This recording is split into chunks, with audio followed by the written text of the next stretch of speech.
I went out and purchased a Roto-Q 360 accessory for your grill.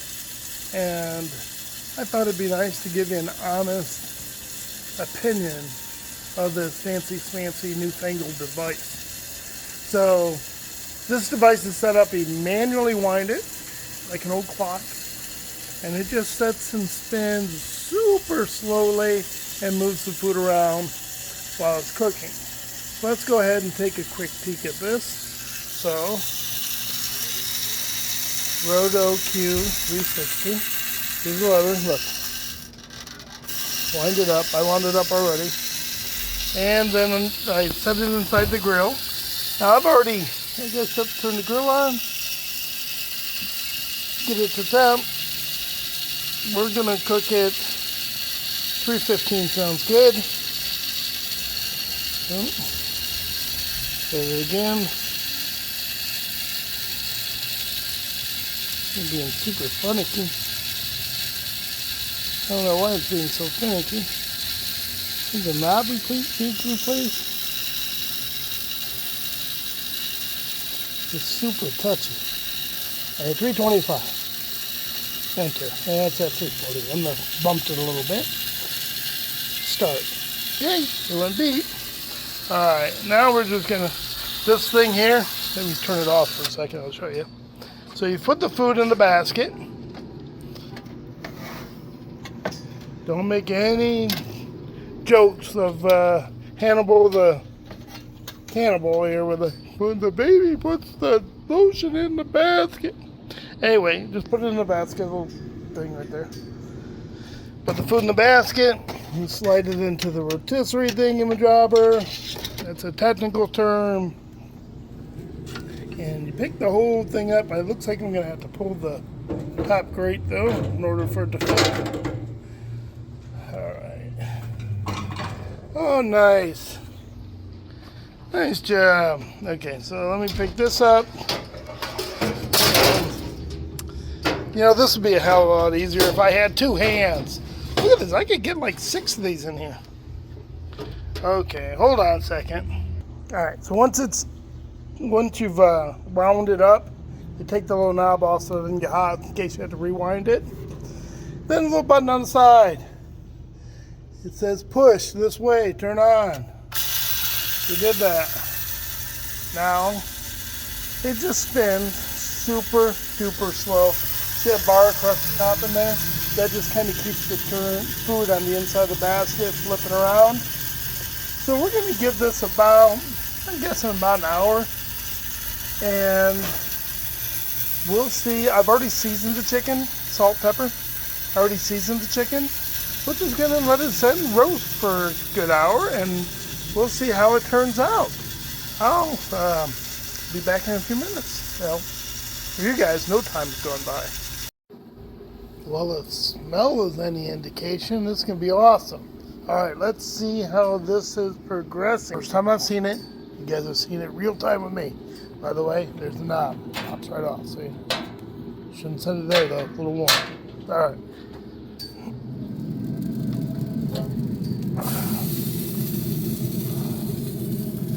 And it looks like the little spinner thing stopped spinning. Let's just wind that back up.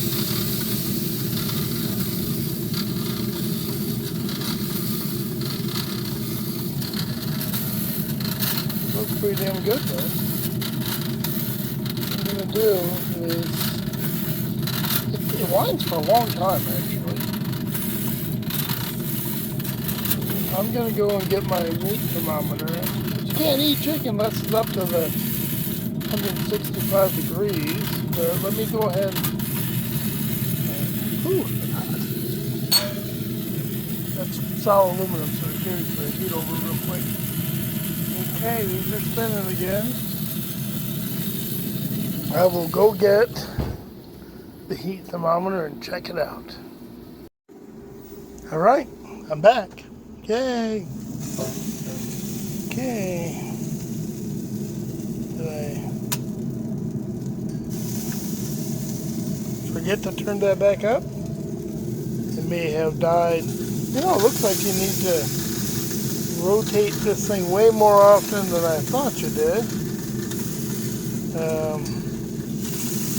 Let's see here. Let's see what we're dealing with.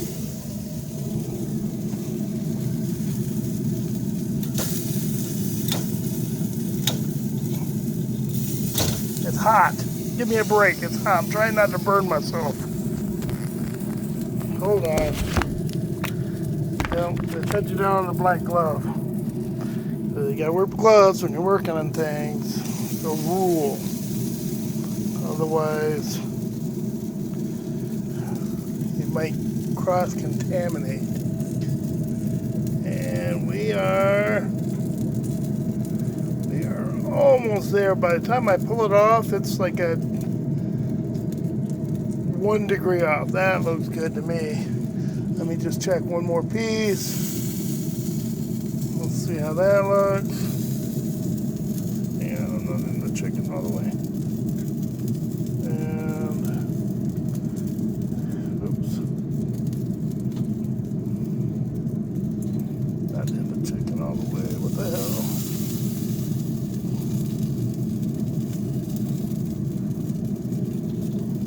You know what? I'm pretty sure this is good. It's starting to cool down already because I'm got the hood open and gives it access to the fresh air and it cools down. Blah blah blah blah blah. All right. So what do we think? That looks pretty good. Definitely juicy. You can see the juice is just squirting out all over the place. And these are barbecue gloves. So hopefully they're thick enough that I can at least have a couple seconds. I'm burning the crap out of myself. Okay, let me turn this grill off real quick. And then I'll go ahead and I'll clean this up a little bit. Let's go and see how they taste.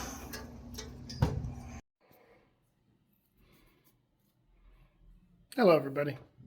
It's the following day from when we had made the wings on the new Roto-Q. Thought I'd give my thoughts on the product. So first of all, seems to be standard quality, seems to be there. Generally, you get really nice attachments that go with it. I would say that my largest critique would be when you wind it up, the mechanism that keeps it spinning doesn't last very long. I read in the directions it said an hour. It's not an hour. I'd have to time it to know exactly how long it is, but I would say that you have to be on top of it a lot better. Now, nothing gets stuck, nothing burned, nothing like that. Also, I had cooked it for about an hour and 10 minutes at 340 degrees on my smoker. It kind of made the wings itself, this has nothing to do with the rotisserie, kind of made the outer skin a little rubbery. I think next time I should probably cook it at a lower temperature longer or a higher temperature for a shorter amount of time. I will test both of those theories out in the future. As far as the product goes, I think it's a solid product. The only negative critique was that the winding mechanism doesn't last as long as it states, but everything else seemed to work really well and holds up to expectations. Definitely, if you want to have something unique for your barbecue, I think it'd be great for a chicken. It says it'll handle up to 6 pounds. So probably put a chicken on there, put some, maybe make some skewers, something like that, on a traditional grill. Anyway, I told you I'd give you my honest critique at the end, and there you have it. So let's move on to the next. Have a great day, everyone.